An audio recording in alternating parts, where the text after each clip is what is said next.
So this is Dan of 𝒂𝒂💂 and we're in the Philippines for the lockdown, but we thought we would share with you, we've been in Southeast Asia now for 14 months and traveling about, and we thought we'd share with you the 14 or the 11 hidden gems. These are places in Southeast Asia that not many people talk about as the big ones. It's based on a user request for the hidden gems. So we thought we would share that with you.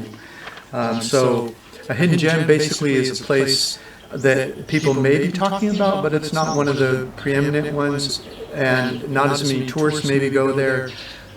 It's not as well known, but it also implies maybe it's smaller, and it implies a little bit of a surprise when you get there, like it's nicer than you thought it would be.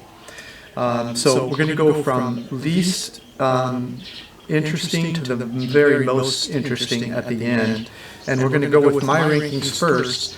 And I gave 𝐶𝐿 the list, and she ranked hers differently than mine, and so we'll see how she ranked them differently, and we'll make comments as we go. Okay, there's 11 of hidden gems that I put on the list that we both ranked. For me, in Cambodia, number 11 is Battambang, Cambodia. I ranked it the number 11 hidden gem in Southeast Asia. And 𝐶𝐿 ranked it as number 3. Number 3. And we're going to talk more about each of these as we get closer to the higher rankings, but Battambang held a special place in her heart, so we want to hear, what did you like about Battambang, Cambodia? It's like a ghost town. But it's still beautiful. But it's beautiful, not still. It's beautiful small town, if you like a small town. You have good food over there, and I just enjoy over there. Yeah. Because less tourists, you know. Very authentic, smaller, not many tourists. It felt more like you were really in Cambodia. Yes. And it had a lot of beautiful temples. Yeah, a lot of beautiful temple, waterfall, you can go around. Yeah, and it's a colonial era city, so a lot of charming buildings around. That was my number 11. My number 10 is Malacca, Malaysia, gorgeous colonial era town. 𝐶𝐿 ranked it. I ranked it number 5 for Malacca. Yeah. And it's in Malaysia, of course, 𝐶𝐿's home country, and it's a beautiful colonial era town, and so that's my number 10 and her number 5. My number 9 is Luang Prabang, Laos. 𝐶𝐿 hasn't been there yet. I went there before we met, but it's a charming colonial era city in the country of Laos. That's my number 9. My number 8 is Hoi, Vietnam. It's a gorgeous, very important city in Vietnam. It's where it used to be the capital, and there's a bunch of beautiful moratoriums for previous kings there. There's a castle there. It's a beautiful place. And 𝐶𝐿 ranked it? Number 8. So we ranked it about the same. Hoi for me is just because it have a weekends, like a weekend street, so they have live music playing over there, so you can enjoy the different kind of venue. Yeah, it had a nice nightlife, didn't it? Not really, it's very, very nice. Not crazy, but not crazy. Very quaint. Yes. And it had a nice little condensed city center, restaurants, and it had that beautiful castle. And we have a very good night over there in the weekend. And so we both ranked that as number 8. I keep hearing. My belly? I guess I'm hungry. My number 7 was 𝐷a Lat, Vietnam. 𝐶𝐿 ranked it? I ranked it number 4. So she ranked it a little higher than me. What did you like about it? It's cooling. So, you know, you've been so hot of the Asia, so sometimes you need some cooling, so that is a good place to go. And they have food that I can eat, you know, that's vegetarian food, any kind of food, and I like it. Yeah, it's high up in the mountains, so it's much cooler than the beach.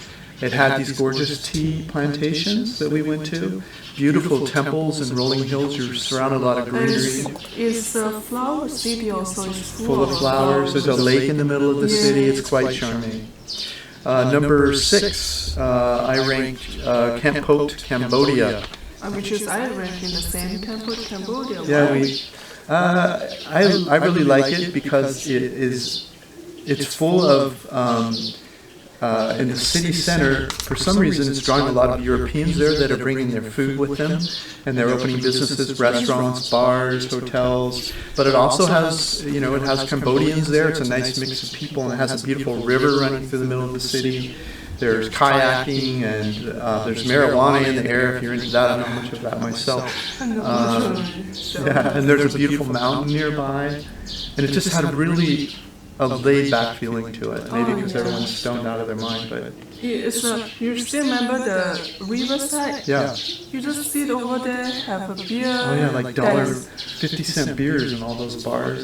Yeah, just spend a little bit more, $1, get on the boat, Oh yeah, you can get them on the boat too. Or you can get a tour in the boat, and then because there is mountain behind, so you have the river, beautiful view, and the the mountain. sun sets behind the mountain. Yeah, it's very nice. So that's 𝐾𝐆𝐀, Cambodia.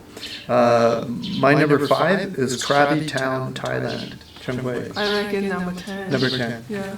You weren't as enthralled with it as me, I guess. Yeah. Why are you ranking number 5? Well, it's not just the city. I like the fact that it's a smaller city, very quaint. It has that night market. It had that walk along the front.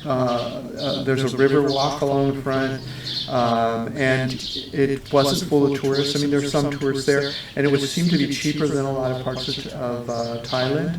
And also, you were just a boat ride away from probably my favorite place in Thailand. What's that beach? Railay Beach, which is my favorite spot in Thailand. You can go to weekends at Railay Beach. You're just maybe 5 kilometers from, is it Onam? Onam Beach community. And also, if you're into, there's a lot of land around there. If you want more land around you, if you're into growing your own stuff, it's a beautiful place. So that's Krabi Town. Oh, okay. My number 4 is Vung Tau, Vietnam. 𝐶𝐵 had it ranked as number 7. Number 7 for Vung Tau. Yeah.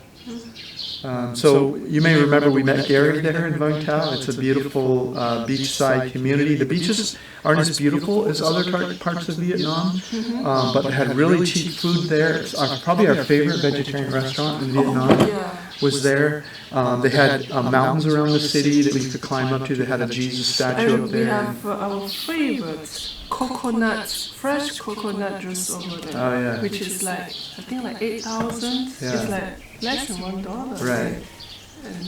And these are big open beaches like you'd see in Daytona, Florida or something. They're not the quaint little beaches like you see in most of Thailand. So that's Vung Tau, Vietnam. My number 3 is Camiguin Island in the Philippines. 𝐶𝐵 had it ranked? Number 2. Number 2. So we're getting right near the top now. What did you like about Camiguin? It's a small place, small island, which is less tourists over there. Hidden thing is always about the tourists. I hate tourists. Yeah. Don't ask me to go up there and see a lot of tourists. So that's why I chose over there. Yeah, and it had 2 beautiful islands, just a short way, white sand beaches. It has a volcano in the middle of it. There's waterfalls. There's a pretty good assortment of restaurants. Nothing you'd see on a bigger island.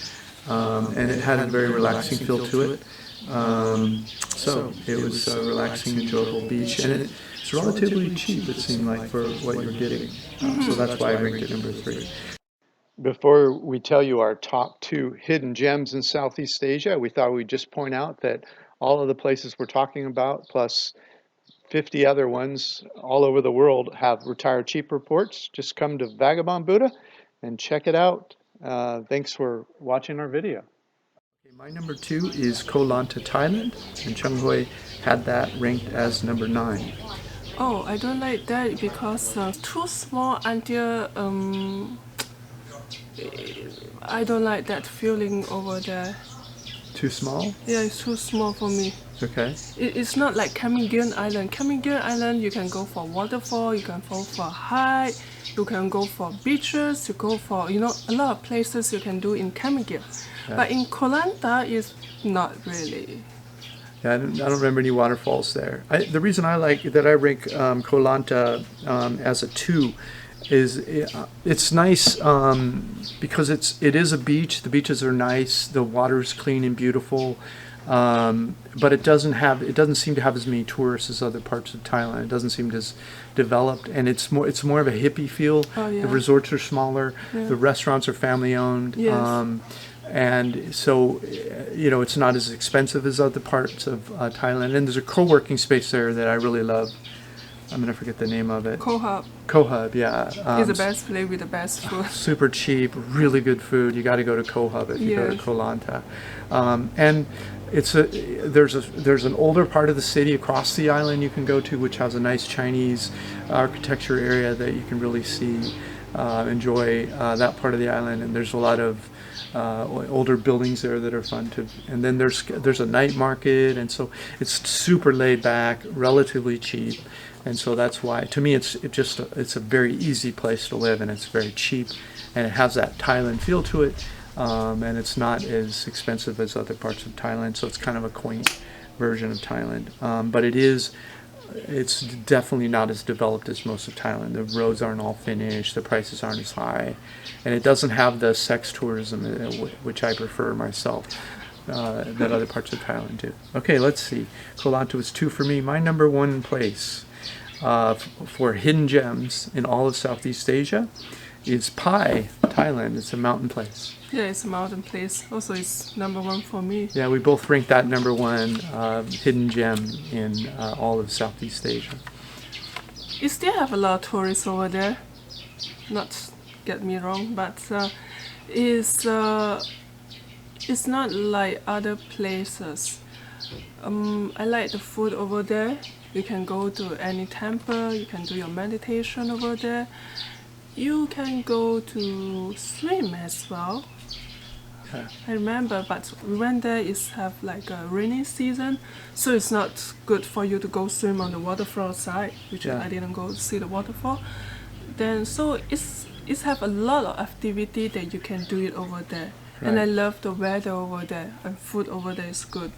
Yeah, so the reason I like Pai so much is it's elevation, so it's cooler, it's very green, it gets a lot of rain.